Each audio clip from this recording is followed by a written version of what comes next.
প্রাণঘাতী করোনার ৫ বছর পর চীনে এক ভাইরাস মাথাচাড়া দিয়েছে, যা ভাবাচ্ছে এশীয় অঞ্চলকে, যার নাম হিউম্যান মেটাপনোমি ভাইরাস HMPV।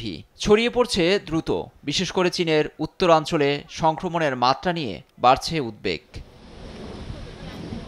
চীনের রোগ ও নিয়ন্ত্রণ প্রতিরোধ কেন্দ্র একে ইনফ্লুয়েঞ্জা বা ফ্লু ধাঁচের ভাইরাস উল্লেখ করে তার দেশের উত্তরাঞ্চলে মারাত্মক আকার নিয়েছে বলে সতর্ক করেছে।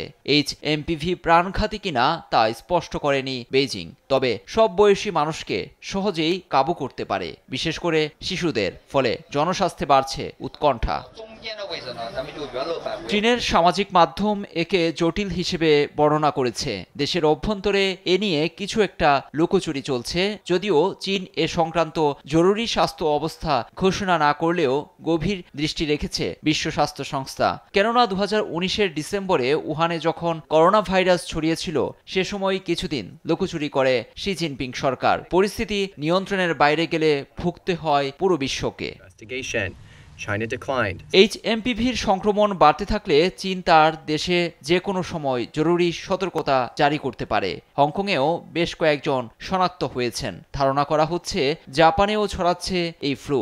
শনিবার দেশটির সংবাদ মাধ্যমে জানা গেছে, গত এক সপ্তাহেই প্রায় 1 লাখ ফ্লু রোগী শনাক্ত হয়েছেন, যাদের 5,000 মানুষ হাসপাতালে চিকিৎসা নিয়েছেন।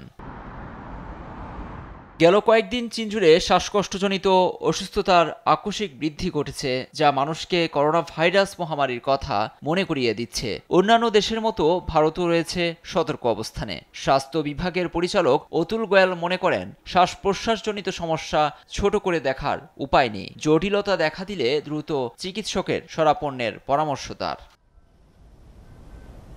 লুৎফর কবির, নিউজ ডেস্ক, দেশ টিভি।